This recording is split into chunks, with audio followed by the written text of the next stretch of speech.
March 16th, trapping season's over, turkey season getting ready to start, but we've been working all winter long as a family, removing predators, so hopefully the turkeys will have a little bit higher success rate at having successful poults this spring. Growing Deer TV is brought to you by Bass Pro Shops, also by Reconics, Trophy Rock, Gallagher, Muddy Outdoors, Eagle Seed, Nikon, Winchester Ammunition, Redneck Hunting Blinds, Dead Downwind, and Antler Dirt.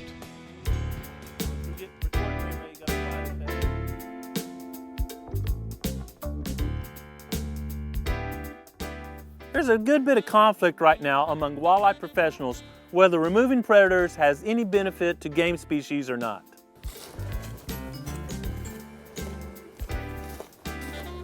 I've been attending the same scientific meeting since 1987, and I've never seen 12 of the 30+ papers on one subject.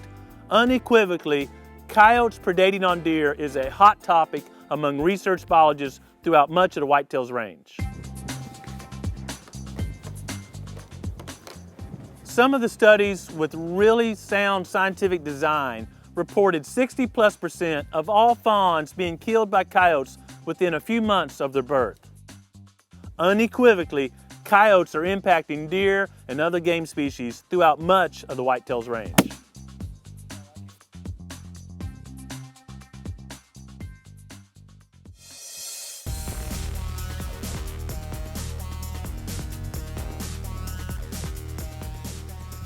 Raccoons have been shown to be awesome nest predators, so this year my family and I took a bigger effort in reducing the raccoon population in hopes of having a little bit larger turkey population in the seasons to come. My two daughters, Raleigh and Ray, and I have had some great memories running a trap line together. And in the summertime, in the spring, they'll shed all this hair and replace it with a much shorter. It's a pretty simple discussion to me. Will my turkeys benefit from having more raccoons out there? I can unequivocally say no, they won't benefit. But I know there may be some benefit to having less raccoons out there. No benefit for having more, probably a benefit to having less, and my family get to partake in a renewable resource by removing predators, because more are going to move in. To me, trapping is a no-lose situation. A majority of these raccoons, the possums, and this skunk were caught using this very simple Duke dog-proof trap. If you don't have a lot of trapping experience, this is a great model to start with because they're very simple to use. You're not going to catch your neighbor's dog. You can just use cheap dog food as bait, and it's obviously a very effective trap. Trapping or predator control is certainly not a solve-all to wildlife management. I put most of my energy into good habitat management, and then game management, and predator management is third on my list.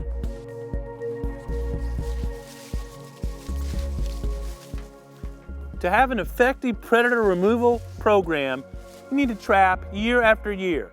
Now you can hobby trap or collect furs a year and take a break and do it again.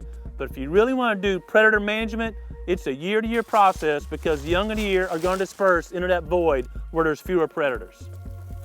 Oh yeah. Man, that's a fat coon. Though there's no doubt in my mind we've done some good and a few more turkey nests are going to survive this year, we would do even better if we were allowed to remove predators right during the nesting and fawning season. I hope you consider the benefits of trapping, not only from a game management point of view, but just another reason to get outside and enjoy creation.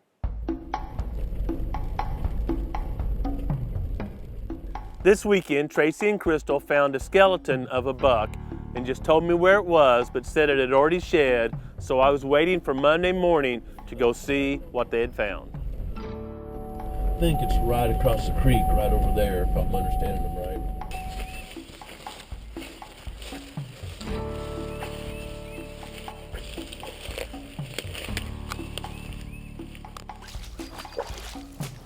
We found Miss Tracy's find.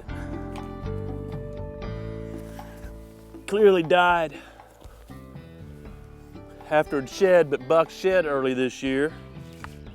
coyotes have definitely cleaned it up. I'm not saying coyotes killed it, I can't tell that, but they've certainly had their way with it, removing these larger pieces of bone. You just don't get rats and squirrels doing that quick. And clearly it died after it had shed. Looks like real clean sheds, looks pretty healthy. And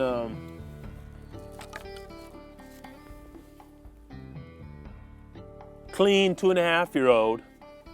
Large pedestals or antler bases for a 2.5-year-old, so looked like a buck that at least some point was very healthy, was on its way, and is no more.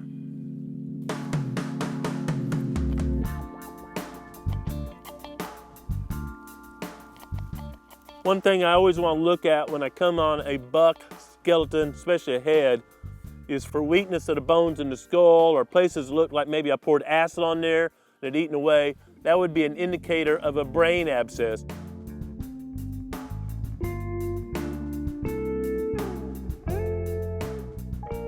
I don't see that at all on this deer, but I don't think it was poached because there's no antlers, no reason to poach it. It could have an injury or predators killed it. Other than that, it looks very, very healthy, and I don't suspect disease was an issue. Sometimes you would just find a pelvic girdle. Maybe this has been broken off, or coyotes have bit it in half and drug it off, fighting over it or whatever. But you can still tell the gender of a deer just by the pelvic girdle. If it was fresh and this had not been chewed off, you got to remember that both the digestive tract and the birth canal pass through here on a female, making this a broad U, or necessitating a broad U for that fawn to pass through. And on the male, if this hadn't been chewed off, this would be a sharp V with only allowing the digestive tract to pass through. But scavengers and predators, you can tell, have had their way and really chewed most of this off, so we couldn't identify this as a male or female based on the pelvic girdle on that structure, but we could turn it over just a little bit and see this, the tuberosities on this side of the pelvic girdle, and that would connect down to the testes and hold them up in place actually.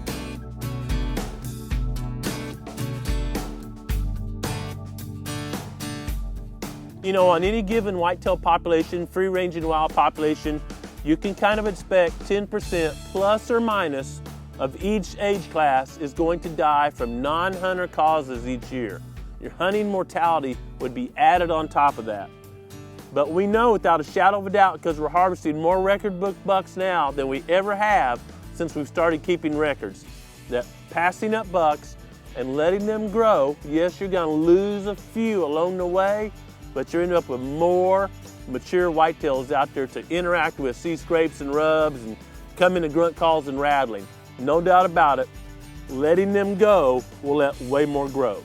Being a deer manager doesn't mean that everything's going to go perfectly. Being a deer manager means you understand the roles that environment and climate and everything that happens impacts a deer herd, and we try to limit those impacts to have maximum enjoyment and the best health for our deer herd. One of the things we can do as deer managers is limit the causes of death or competition that whitetails face. A close friend of mine and a friend of GrowingDeer.tv, Heath Martin, and his wife Lindsay did just that this past week. You may remember Heath because he came up to the proving grounds and went shed hunting with his dog recently. Heath's wife Lindsay is just getting into hunting, and there's nothing better than to take a new hunter hunting throughout the year to keep that interest high. So we're going to send Heath out here, and he's going to trigger the corn feeder again, and we're doing it for two reasons.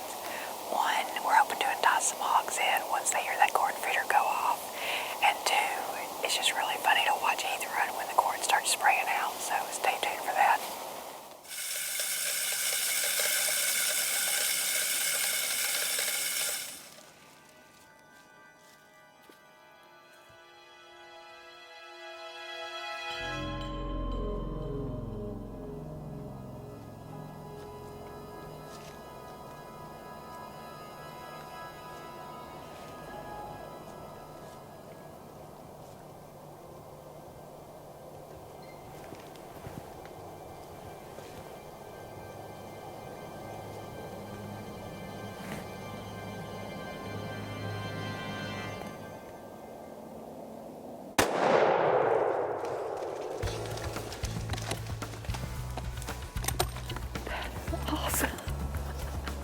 This is my first hog hunt ever, so I'm really, really excited about it. That's awesome. And the smile on Lindsay's face after her first hog harvest is all I need to know.